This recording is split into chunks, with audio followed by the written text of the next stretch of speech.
This is an ABC podcast. In 2007, journalist and writer Kate Legge followed her husband into the garage of their family home, where he broke the news that he'd been having an affair. Greg and Kate had been together for some 30 years or so. They'd had children together, a life together, and they'd shared a career in the same industry. Kate wrote that she flailed around for a while, and then she recovered. And then she got interested in the whole business of adultery, infidelity, having an affair, breaking the monogamous contract, whatever you want to call it. And so in 2019, Kate invited him to join her on a road trip to Broken Hill in New South Wales to investigate his family history of infidelity, a history where infidelity had recurred over many generations. And this investigation led Kate to look back at her own family history. Kate's written a book about this. It's called Infidelity and Other Affairs. Hi, Kate. Hello, Richard. You're still married to Greg now, even though you're no longer a couple. You've got separate partners now. How would you describe your relationship these days? Well, he's still pretty much my best friend, I'd have to say. I always ring him when I've got a knotty problem to solve. And we've got grandchildren together, and so we've really tried to put our big people's pants on and channel our best selves, and we get on very well. We both share an interest in current affairs and both journalists together, and we have so much in common, but we are married still. We just haven't bothered to get divorced, but we both have different partners, and, we get on very well. So it's a genuine friendship now, is it? Yeah. Do you hang out sometimes? Yeah, well, when we have the grandchildren together, we hang out, and sometimes we travel together, as we did to Broken Hill. And I think my mother died when I was 23, and I was with Greg for longer than I knew my mother. And, he's my family and the father of the children, and so, there's a lot we have in common. How did he respond when you told him you were going to write a book about? Well, he originally was very encouraging, and the reason why we went to Broken Hill was to do the research so that I might write a fictional treatment of infidelity and the intergenerational story of infidelity in his family. And that's what I was intent on doing. And it was only during lockdown when I started to get another idea. I wanted to bring an authentic voice to what is a universal problem, and I felt the best way to do that was in this series of essays. When I told him I was going to do this, I can still remember on the front porch of our family home where I said that I was thinking of going down the direction of non-fiction, and there was a very, very, very long and awkward pause. I bet there was. But I said, let me see what I come up with, and let's see if you can wear it. So it was always done on the proviso that it wouldn't proceed if there was a big objection or he felt that it would be impossible to do. And as Daniel Crabb said about him, a cheating, status-anxious man in the media is not a rare thing, but someone who understands his wife's need to write about it sure is. And you feel the same way? And I feel the same way, yes, because, it's been difficult for him to have to, live with this tag, but he understood. He's a student of history, he's a journalist at heart, and he married a woman for whom, everything is copy. And so he understood the need to write about it. And he's also said that as I wrote about it, he watched me heal, and that was a really positive thing to come out of it. And I really do feel that. As one word in front of another, trying to find an understanding of what we've gone through has really, really helped me. It feels weird asking you about the gory details on this, but it is in your book. Yeah.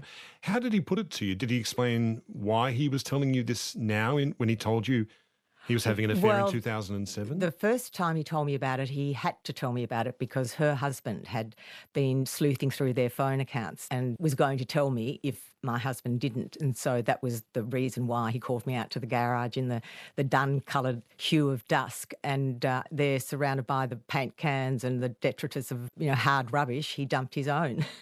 And he didn't, he was able to finesse the chronology. So he really diminished the affair and downplayed it, but it still didn't stop me from being bereft and hopping into the car and driving around the neighbourhood wondering where I was going to land with my stinking trouble. It was Sunday night, people were getting ready for school the next day, supervising homework, and I decided after a few laps of the neighbourhood that I was going to go back home and just hold on to this thing tight. Our oldest son was about to enter year 12, and I just didn't want to let a bomb go off in the household. And is that why he told you in the garage? Do you think so? Oh, so no one else would hear. Yes. So no one else would hear in the house. It was to spare your kids the witnessing your distress. Did you have any inkling this was coming? I had no inkling whatsoever. You know, I felt like I was dumb, deaf and blind. I had no idea. And it was with a friend of mine who I'd made a new friend in Melbourne and I was very close to. We'd gone on, we started off by having dinners together and going on picnics together, often picking our children up from the same sporting events. And we'd even had a holiday together down at the Great Ocean Road about 3 weeks before I was hit with the bad news. So that was also a very hard thing because I felt a sense of betrayal from both sides and I really felt like nobody had thought or considered me. I think when you're married that long, I think your personalities blend into each other to such an extent you can't even really fully understand how much you blend together. You can't even see it because you're in the middle of it so much. So when he said that to you, how did that kind of feel in your body, I suppose? Did you have a kind of a visceral reaction? A visceral reaction, yes. It's just complete shock. You have this pounding of heart and the coursing of your blood through your veins. It feels like you've driven through a plate glass window that you didn't really know was there until you suddenly picking out the shards of glass from your hair. Is it like that, or did you also feel sort of untethered from Totally untethered, totally untethered. And because it was a shock, it's that visceral reaction of shock first, I think, before the emotions start to flow. And it was devastating. But because I had to really soldier on, and because I had a child going into year 12, I really just had to pull myself together. And we both made a decision that we would try and work things out. And he made all sorts of promises about how he was going to behave in the future. And, it was a tough couple of years, but we struggled forward. And I must say, I resisted his request to go to counselling at first. I thought that actually he needed a bit of a crash course in honesty. And why did I need to do anything? That was my initial reaction. And it was only the second episode of the infidelity that I really tried to get a grip on what had happened and understand things from his perspective. Was it just this one affair or had there been others? No, there'd been others. And that was before he came back, before we agreed to work it out. I asked him to come clean so that I wouldn't stumble over any more dead bodies. Did you want to kick him out of the house but thought you better not because you wanted to keep it okay? I did it first and then he pleaded to come back and he was very persuasive and very convincing. And as I said, because, I really wanted to hold the family together, he was a real pillar for me. He was an anchor for me. He'd always been very supportive of me. And I have to say that I'd always felt very loved, which was why I got such a shock. He was otherwise a very good husband and a good father. So you didn't think you'd lost him, or did you think you'd lost him and you wanted? I didn't know. I wanted to try. I wanted to really try and see if we could find a way forward and put it behind us. And because, as I say, we just didn't want too much acrimony and explosions at home, we really did try and work things out. Of course, it's going to really knock you back in your socks, this kind of revelation. And did you have that sense that you were kind of, losing it for a while, or losing it around other people? Well, I was still at work. I was working in a newspaper office, covering other people's conflicts and conundrums. And did that help? Yeah, Seriously? it did. It did, absolutely. The distraction and discipline of a job you love. I had to go on, I had to schedule interviews, I had to make phone calls, I had to go out on stories, and I used to tell myself in the morning, you are not the story, you are not the story, you are not the story, because of course sometimes, the temptation is to spill the beans. And it was really great that I had a sense of purpose to pull me through. Tell me about the book club meeting you went to with your friends that sort of went a bit wrong. Well, I went, this is a group of us who we'd reconnected. We'd all been student theatre together 40 years ago. Real old friends then. Really old friends, yeah. And we knew each other's secrets almost, although I hadn't confided or shared in any of them what had happened. And one of my girlfriends her husband had just left her for a much younger woman, only 3 years older than their daughter. And she'd been out to lunch that day and she asked if I could drive because she was feeling a bit tipsy. And so I thought, no worries. I got into the car. I only had a couple of glasses of wine at the book club where we were discussing Christina Steed's The Man Who Loved Children. And of all things. Of all things. And off we went and I took the exit ramp off the freeway full of confidence and ran smack bang into a booze bus. And I didn't know then that emotional dysregulation can inflate your alcohol reading. And I was a bag of bones. I weighed 52 kilograms and, of course, flew confidently into the straw and unfortunately I blew .08. And I was sitting in the booze bus and my son, who was 19 at the time, rang and said, "Mum, where are you?" And so I had to fess up. I was absolutely ashamed. And that Kate, night how I really felt like I was losing things. I remember going outside and just sobbing at the moon and thinking, well, I wish this downward spiral would stop. Oh, God, you must have felt so wretched in that moment. Oh, shocking, shocking. I felt like everything was falling apart. Yeah, every hold I had on the world had to come untethered. You know, things fly apart when the centre doesn't hold, as Yeats wrote. So after a while, you thought, being a journalist, that you could write about this or investigate it. I wonder if this idea of investigating the phenomenon of infidelity, you thought it might give you some distance on what had happened to you. It did. And at the time it first happened, I did my first impulse, because a writer's first therapeutic impulse is to write. And I had started to take notes. And I spoke to my then literary agent, Mary Kinane, and she said, no, that's a very bad idea, don't do it. And so I set it aside and didn't really think about it until the second episode of Infidelity. And then I started to think about what had happened in his family and to look back at a seam of infidelity that ran from his grandmother through his father's and mother's marriage and then into ours. And I've always been interested in the idea of nurture and nature and generational traits that are passed almost like a baton or a curse from one to the next. And that was when I decided that I would start looking at it. And I'd come across some research in 2017 which showed that they'd done 3 separate studies of infidelity, and they found that offspring who'd been exposed to infidelity in their family of origin were significantly more likely to repeat that behaviour. It was a very small study. They recommended further work, but I was fascinated by that. So that suggests 2 things. There might be some, if it's being repeated generationally, that suggests possibly there might be some genetic factor at play or some genetic predisposition, or maybe modelling behaviour. Yeah, modelling behaviour. Yeah. That's what they suggested. It leaves a door ajar in your mind. There's an exit strategy. Yeah. And also, if you've watched parents separate and perhaps be happier afterwards, it reinforces the idea that maybe that's the way to go. So that rather than fixing up the leaky house and repairing the roof and putting new hinges on the door, you just leave and start a new relationship.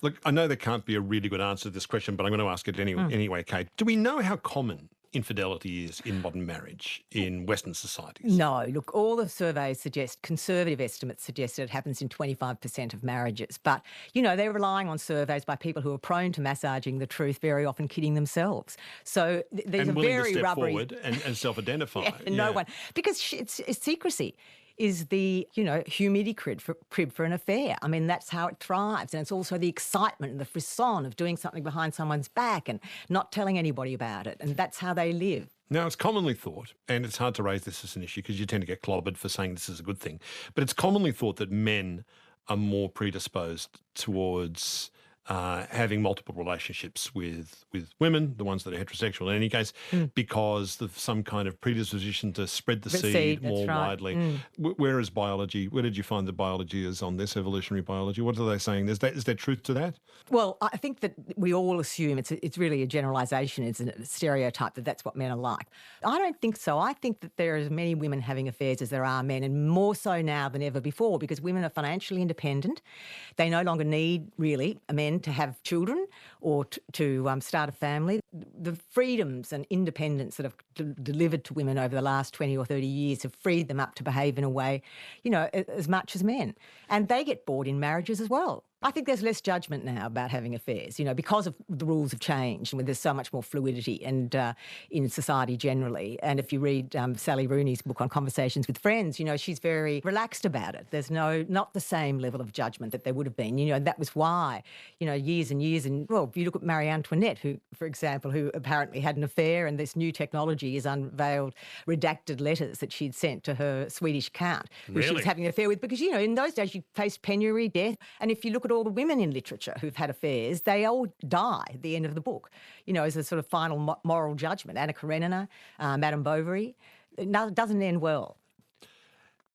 I don't want to spend too much time on this idea that it might be a gendered thing, but do men and women cite different reasons for having an affair, typically? Well, there's a number of reasons that people give for having an affair, and I think they're probably the same on both sides. I mean, the monotony of monogamy, drought in the marital bedroom, and I mean, that's often a difference in libido. and men often have thought to be more driven than women, but I think that that's probably, again, a generalisation. There's narcissism, neuroticism, a quest for this discovery of self, and that's what Esther Perel talks. That often people are looking to be their younger self again. They've been in a marriage, they've been in a relationship for a number of years, they're bored, they want to try something different.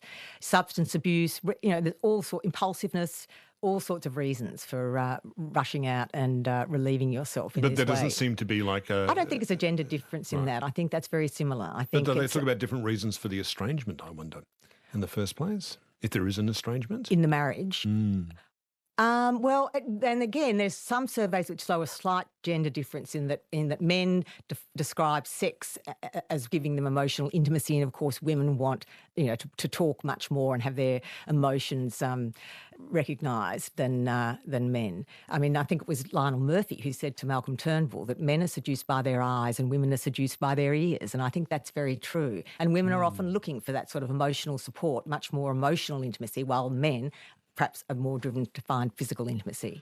You mentioned the couples therapist, Esther Perel, that sort of famous person. Sarah Konoski interviewed her a little while back on this program. Oh, she does TEDx talk. She's just a star. She's an extraordinary person.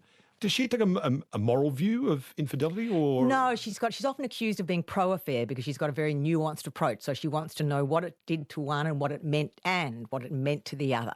So that there's no victim, perpetrator, good and bad. She really tries to blow that myth up in order to try and get people to understand what was going wrong in the marriage and see whether or not they can get back together again. And she often talks too about the fact that affairs can be very good for libido and good for the relationship because it's the eroticised gaze of the third that challenges the domesticated perceptions of each other.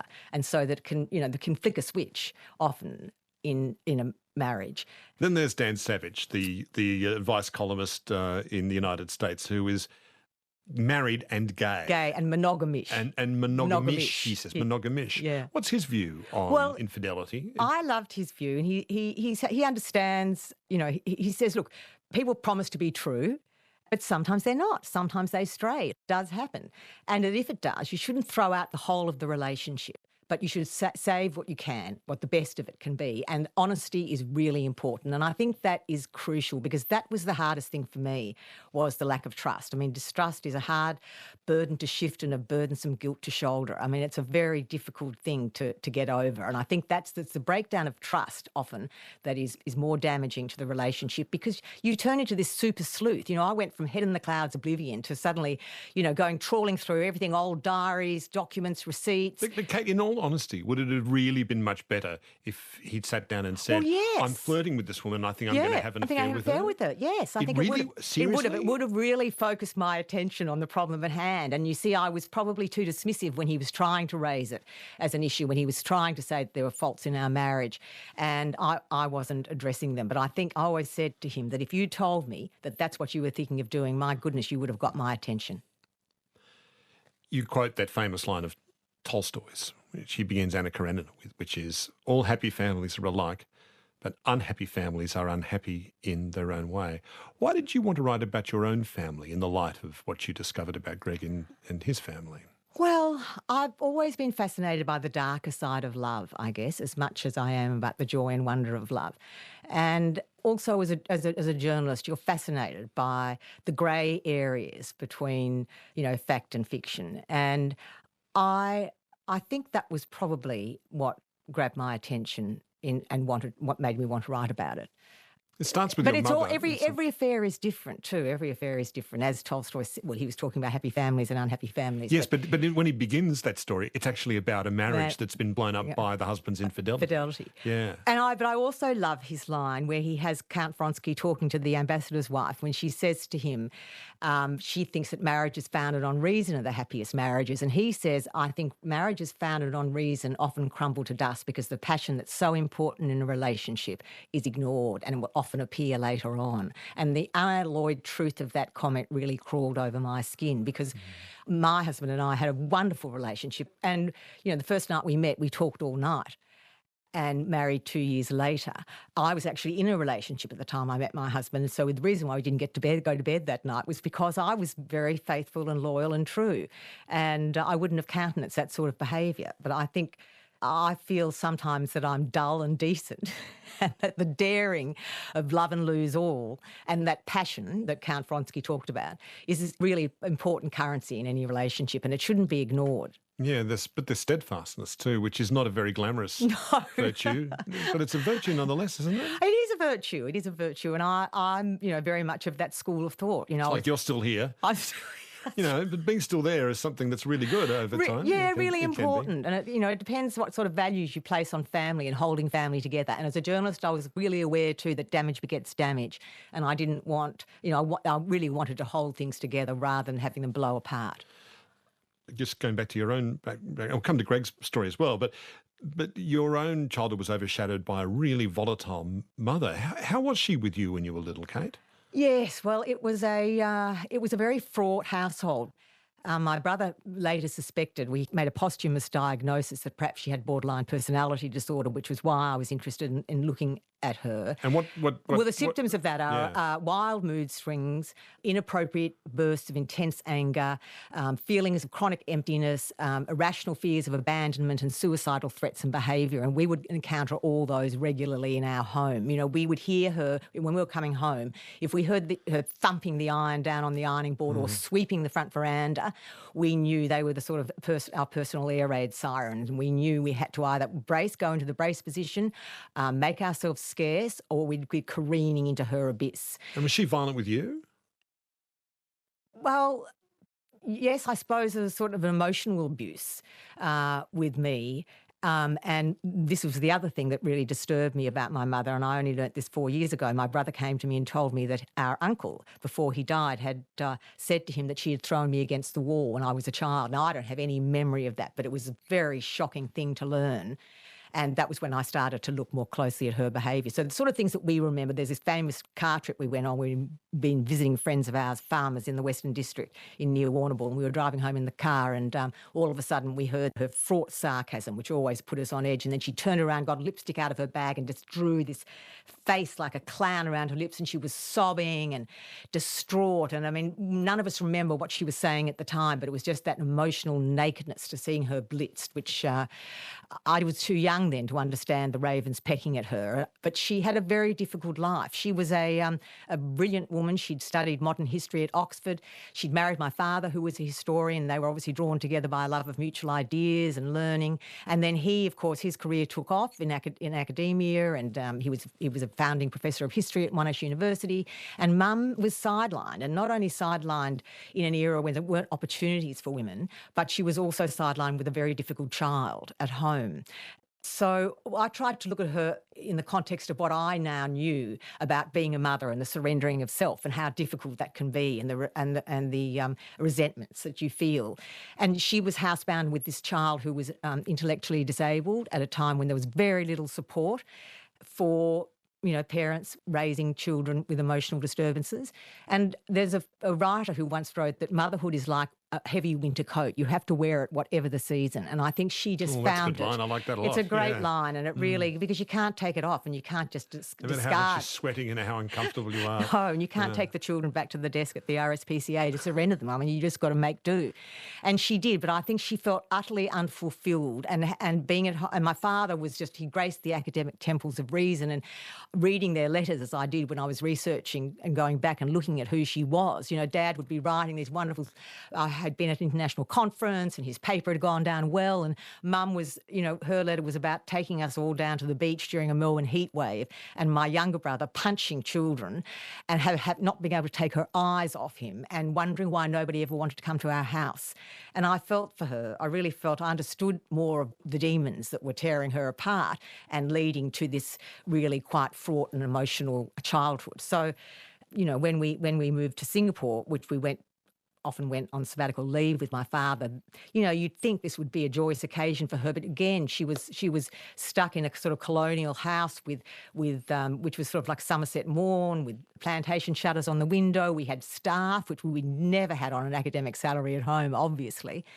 And my younger brother would often unravel in these places. And once she took us in the car and was threatening to kill us all, just my brother and me and her. And she was How old were weaving. you? How old were you at that time? I would have been 10, 11, and she was just weaving from one side of the road to the other, crying, screaming, I'm just going to end it all for all of us. And I can't remember why. I remember we got home safely, but it's just one of those things you never forget. And I think one of the things it's important to remember about our lives, because we're hyper-vigilant now as to how our childhood impacted upon us, that what we remember the splintered gatepost, we remember the shattered vase, we remember the argument, we remember the drunken tirade, we remember the lipstick-smeared face, but we don't remember the benign lulls in between. And so that was what I went searching for in trying to understand how she'd made our childhood so miserable, because it wasn't all miserable, of course. And once I started to unravel her, I remembered all the beautiful and lovely things about her. I'd learnt to take the panoramic view of my childhood rather than hold on to these less pleasant memories.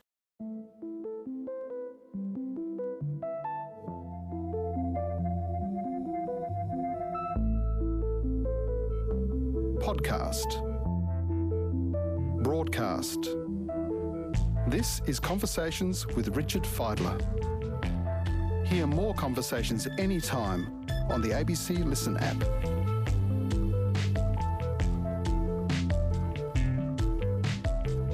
Or go to abc.net.au/conversations. There's a long story in your book about the streak of mental illness that runs in your family from into generation. Into generation. How do you think this fed into this story of infidelity here? Well, during lockdown, when I was starting to write what was then thought to be a fictional book treatment of infidelity, I used the opportunity, as so many people did, and Melbourne, of course, had the longest lockdown of any city in the world, to go through my father's filing cabinet of personal papers, which he'd kept and I had ignored for years because other domestic imperatives got in the way. And I went through them, and that was where I became interested, because a lot of the papers recorded the things that had happened in a number of members of our family. And at that time, I had discovered this beautiful poem called The Circus Animal's Desertion by William Butler Yeats, where he's writing... My favourite poet, by the way. Is he? Yeah. Oh, he's beautiful. And this is one of the last poems he wrote, and he was looking back. He's no longer as prolific as he once was, so he's lingering, trying to find a sort of lingering truth that lives on beyond the vestiges of youth and fortune, and wondering at the muse. And this is the last verse, and this is what really grabbed and took a hold of my heart. He said, "Those masterful images, because complete, grew in pure mind, but out of what began? A mound of refuse or the sweepings of a street, old bottles, old kettles and a broken can, old iron, old bones, old rags, that raving slut who keeps the till. Now that my ladder's gone, I must lie down where all the ladders start, in the foul rag and bone shop of the heart." And I felt that really summed up for me where I wanted to go in tracing these seams of darkness, both through my husband's family and then through my own family, because looking for meaning and measurement later in life and wondering about the things that forge destiny, circumstances, temperament, and the plaiting of the kinship strands. The foul rag and bone shop of the heart is one of his most famous and most powerful lines, isn't it? It's beautiful. It's beautiful because if you think about opportunity shops, and they're full of chipped memories and stunted hearts, and you never know what you're going to find, and it's often things that have been discarded that can be the most illuminating. And that's what I found going through my father's papers. It wasn't so much the records of momentous achievement, but it was the scraps of paper with letters from various members of the family that revealed to me, their heart. This intergenerational tendency, is that the word predisposition or towards infidelity, you notice? Let's start with how you met your husband, Greg. Well, I first glimpsed him at a press conference given by the then Labor leader Bob Hawke at the Boulevard Hotel, and he was stood out from the throng of scruffy journalists because he was so immaculately dressed in a eucalypt green suit and a red vest, and he had horn-rimmed spectacles, and he was also the one who was giving Hawke the hardest time. Now, you see, the Boulevard Hotel is where Bob Hawke has famously had many affairs himself. No, and I mean, there we were. We both wound up in Canberra together, and that's how we, of course, met. And there were affairs going on under every desk, behind every door, in the press gallery, in the right up in the Prime Ministerial suite, because, of course, the grandest affair in Australia's public stage had been between Bob Hawke and Blanche Dalpichet. But nobody mentioned it. Nobody wrote about those sort of things. Of course, everyone talked about it, but no one ever, put pen to paper. And really not for a long time, in public life, did people start to use this as a test of character. And, I mean, Greg and I were in Washington as foreign correspondents in Washington, D.C., when Gary Hart, who was a Democratic candidate, was taken, a photograph appeared of him on a boat called Monkey Business with a very pretty young woman sitting on his knee. Donna Rice. Donna Rice. I remember that, yes. What is that? It's funny how that name comes back unbidden, doesn't it? And that was really the first time that people, that was the end of his candidacy, of course. That was the end of it completely. But it was nonetheless, that was when these stories started to be covered. And, of course, while we were in Washington, Bill Clinton was running for the presidency, and we were always bemused by these big bucks and women who were stepping out of the, limousines into the glare of the television cameras talking about his affairs. I know, it's funny, isn't it? Because you think Roosevelt had affairs, Of Truman course. famously did not. Eisenhower had an affair, JFK was JFK. well, yeah. Lyndon Johnson might have even been worse than JFK. Yeah. On and on But it goes. doesn't turn voters off necessarily. No. And they're attracted to that sort of man. I mean, you look at Bob Hawke. He was loved by the public, and the public loved Hazel. And so they were hurt when he left Hazel for Blanche. But that didn't stop his electoral success. And similarly with Clinton, who was nonetheless able to keep his marriage together. And I find that really interesting too, that some marriages can survive it, because Clinton for Hillary was so important. He was her sounding board, he was her backbone. And that marriage survived. And I think these are interesting to look at these affairs. I mean, Camilla and Charles, for example. Now, look at that affair. But there are some affairs that will just endure. You say that your wedding to Greg was slightly tricky. Tell me about what made it so tricky. Well, look, I was vaguely aware of a family story about his grandmother's affair, but his father had left his mother for a younger woman who he'd had a long-standing affair with, and they would be, all the three of them would be there together for So Greg's mother was there? Greg's mother, Greg's dad and the younger woman who had Right. broken up their marriage, So essentially. did you have to look at the seating arrangements Well, quite it was closely it wasn't then, that did big a wedding, which was the problem, of course, because there were only 50 people.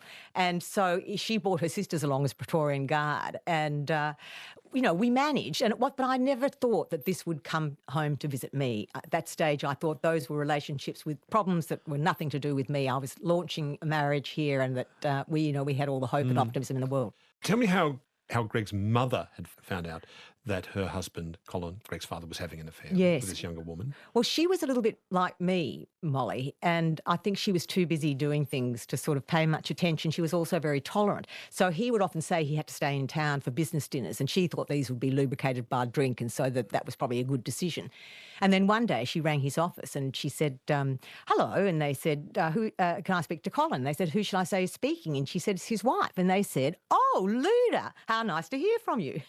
And of course, Luda was the name of the other woman, and she had no idea, Molly. And that's a devastating way to find out. But again, when Colin came home, he completely doused her suspicions and insisted that the person who answered the phone hadn't a clue and they were an idiot and she shouldn't pay any attention to them, and she didn't. And so she was blindsided when he came to her one day after she'd returned from a study trip to China. She was one of the first groups of Westerners into China at that time, and she came home and he had already moved out, but he didn't. And she noticed when she walked into the house, because she was part of that generation of women who'd gone back to university when Gough Whitlam, removed fees.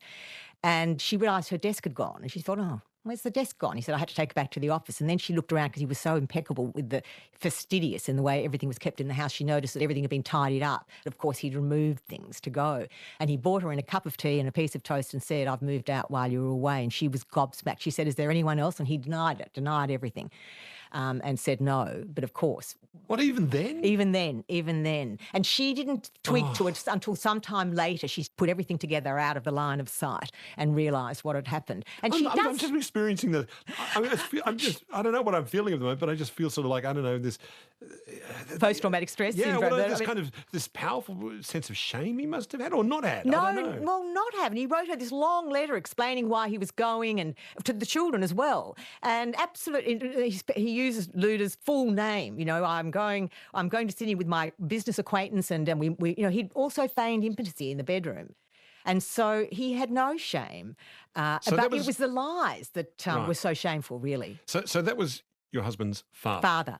But then looking further back still, Well, this is his interesting. father had become aware that his mother had been having an affair. Tell me how that unfolded, please, Kate. Well, that's a difficult one because, of course, we only got Colin's word for what happened, but I've been able to confirm elements of the story.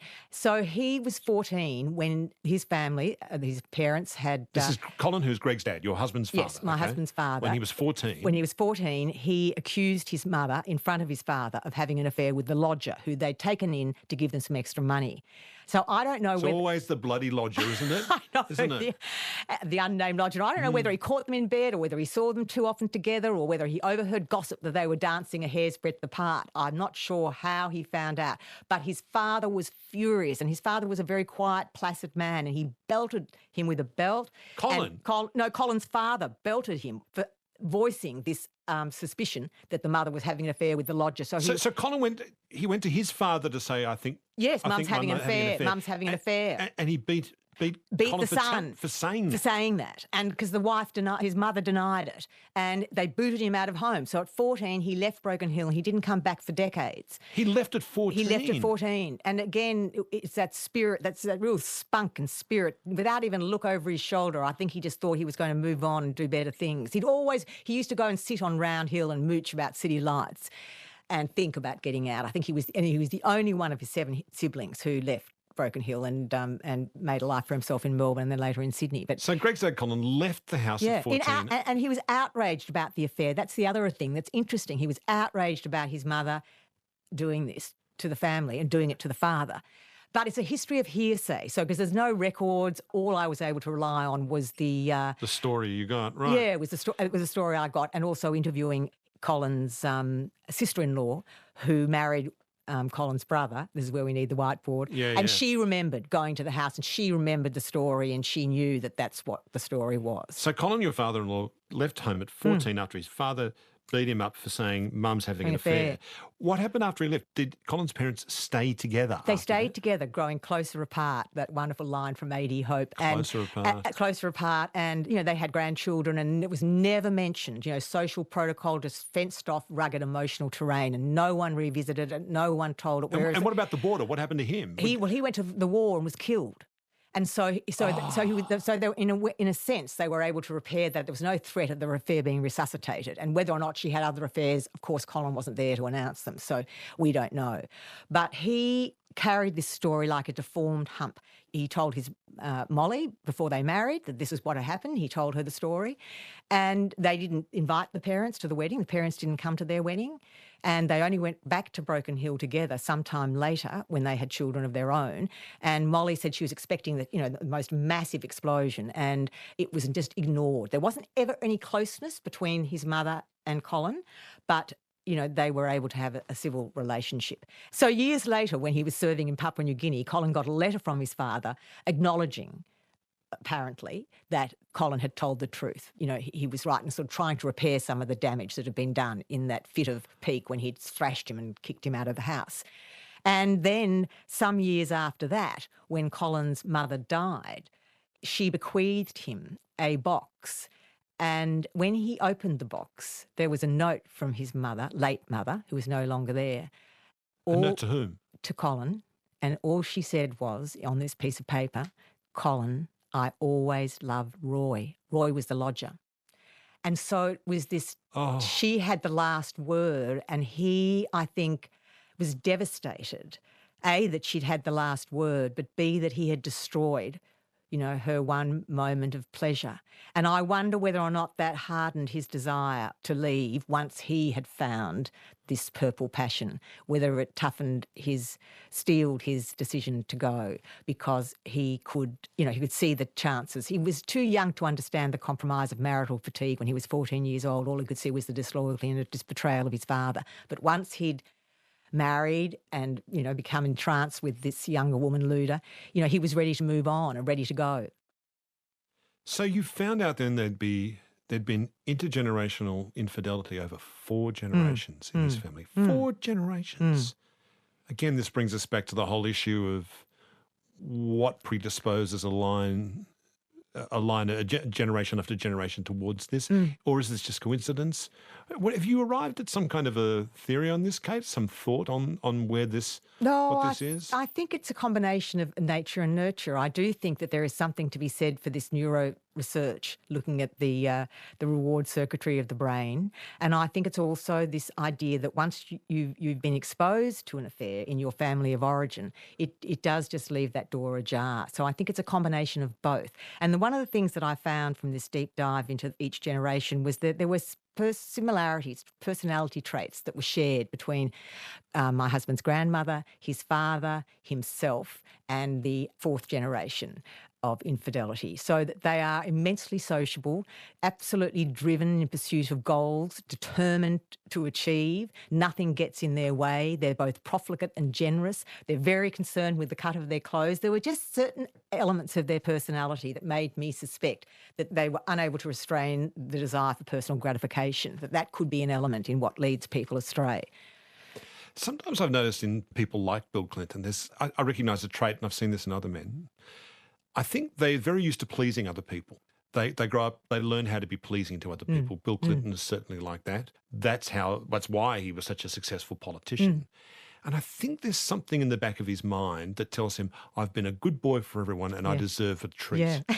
I deserve a treat, a dirty and a treat that's going to be my own little secret treat of a kind. And I will do, and he has this preposterous affair with an intern. So he's been a good boy and a good boy and a good boy and a good boy. And now he's going to be a bad boy secretly. What do you think of that? Oh, I think that's possibly true. And again, it's that unrestrained desire for personal gratification. You know, he decided to reward himself because he feels he's been such a good boy.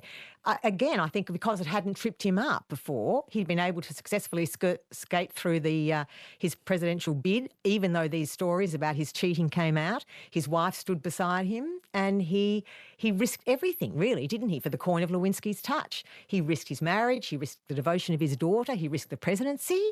I mean, goodness me. Those three things alone would make most of us sort of rattle in our shoes, quake in our shoes, but he didn't. Again, that suggests to me someone who just couldn't possibly stop. Like I said at the beginning, you asked Greg, your husband, to come with you to Broken Hill in 2019. What were you hoping to find in Broken Hill? Well, just to get to the bones of the story, you know, I was really interested in the muscle and the sinews and the tissues of what the rogue coupling of an affair means. And I knew that, we would both go there together. He's got his family, he's got cousins in Broken Hill. And it's a wild old town, Broken Hill. He loves Broken Hill. Yeah. He loves it. Because that's where his father came from and he's got a real attachment to that landscape.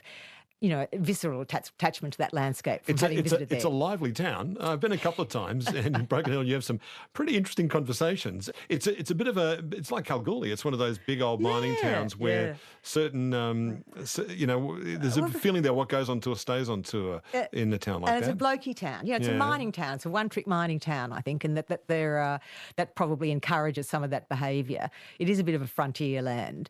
But we had to be careful because his cousins grew up without this story rattling in the dark of night. And so they don't have a view on their grandmother's infidelity. But I was able to interview the last remaining sibling of Colin. So of those 7 children, there's only one alive and she's now 98 and in a nursing home. But she remembers being there at the time. She had her own personal dramas that she was dealing with, but she remembers Colin going on and on about the lodger and his and the affair.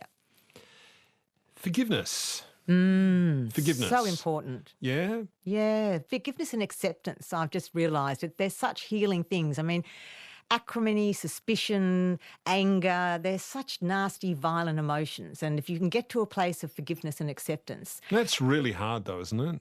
Isn't that super hard? It isn't super hard. I mean, I think time... I know people who just can't get there. Can't get there at all. It's such a pity. Because it's time. I think it's the passage of time. It tempers the emotions and it changes the perspective. It brings a shift in perspective. And I think that it really is a healing thing. And this is what the book did for me. It was putting one word in front of the other, trying to explain what had happened, trying to understand what had happened from both sides, walking in the shoes of Greg's grandmother, walking in the shoes of Luda, who I interviewed for the book before she tragically died. I was able to understand more about the passion that, ignites affairs. And there's a wonderful quote from Midsummer Night's Dream where Shakespeare writes, "Lovers and madmen share such seething brains, such shaping fantasies they apprehend more than cool reason can ever comprehend." And I got a real insight into that. It gave me... brought a sense of peace because I could understand how these two people had completely ignored, the consequences of their behaviour. Because you don't when you're in that spiral of passion. True forgiveness takes enormous strength. Can people mistake that for weakness? I think they can, yes. And in fact, I expect to get a bit of that from people who say, well, he lied to you for 20 years. Why would you forgive him? Well, why? Because there's no point in beating someone up endlessly. And, it's that sweet place of acceptance and forgiveness. I can't really explain it any better than that. How do you arrive at that, do you find? Do you arrive at it through as a conscious act of will or out of sheer exhaustion? Do you sort of run out of rage for a while? Well, I think you do run out of rage. And, in the beginning, of course, because you want to tell everybody and you want to talk about it endlessly and you want to line up the exhibits from A to Z of, what you've gone through. You play the victim card. He's the perpetrator, you're the victim. Do you have an imaginary courtroom in your head yes. where this person has been? But eventually you get bored with it. Even you get bored with it. And that's the thing about normalising the telling of a story. I think it doesn't matter what it is. I mean, grief or success can enrich you or destroy you, I think. That you can go either way with those things. And I just was determined not to let grief destroy me. There's some things that have happened in our family recently which are much more tragic than losing a husband. And, I realised that even though that was a terrible thing for me to have to deal with, there are, of course, things that are much worse. It's fascinating, and it's great you've written about this because people are really interested in this stuff. It's intensely private. Why did you want to write this book? Why did you want to come forward with this story? Well, because I think we share our stories so that other people can understand or perhaps recognise what they've gone through or find a handrail or a banister to pull them out of despair.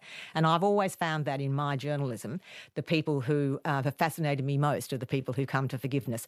I interviewed this woman in Hobart. She'd looked after her oceanographer husband through dementia. She'd nursed him through dementia.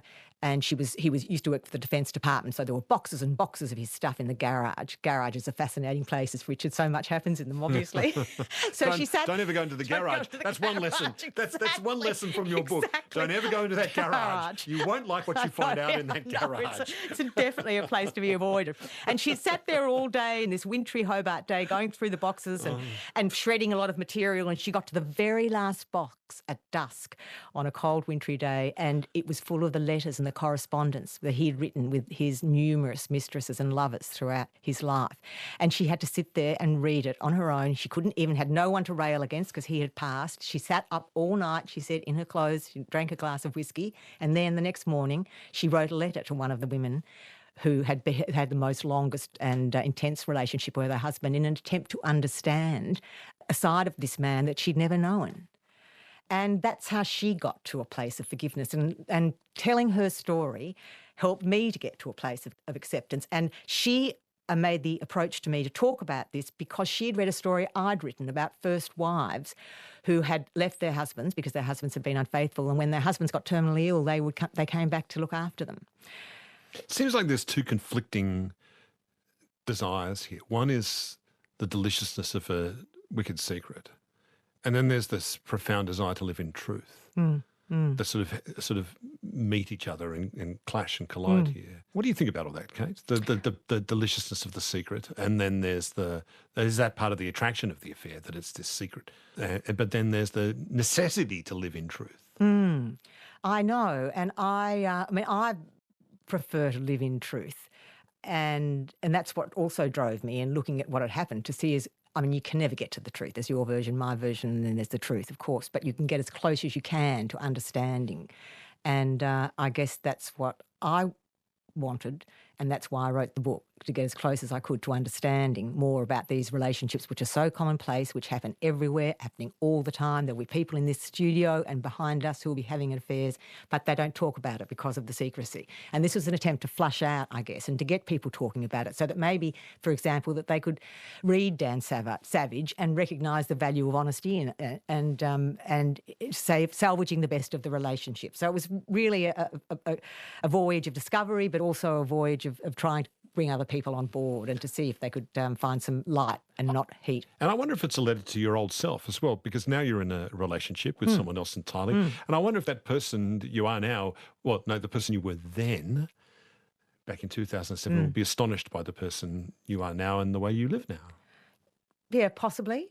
I was a middle child in a fraught family, and so I was always the peacemaker. That was my role. I was the one who who exploded last. Everyone else went off like a rash of dominoes. And this new relationship I've got, it's been interesting for me because he has never married, he's got no children, but he's got lots of old girlfriends who come around all the time to visit. And once upon a time, I probably would have been really jealous. And I've just given all that away. And I think that's partly growing old too. You know, if you love someone, you let them go. Because if the love's really strong love, you know, they'll stay. They'll stay. But they won't just because you leashed them to the door or you're following them or you've got a detective on their shoes. You know, it has to be the love that keeps people together and the honesty. And anyway, look, nothing's perfect and this isn't perfect either. And that's been one of the funny things about this relationship as well. But he's made me laugh, which is another wonderful thing because if you can laugh, you're no longer persecuted.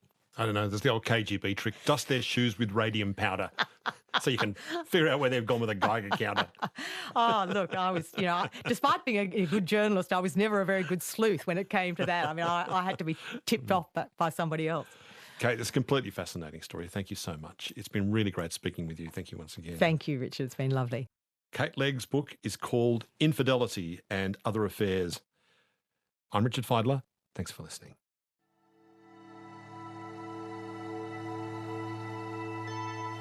You've been listening to a podcast of Conversations with Richard Feidler.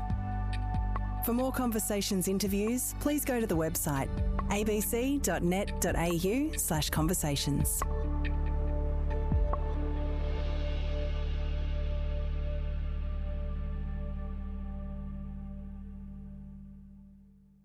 Discover more great ABC podcasts, live radio and exclusives on the ABC Listen app.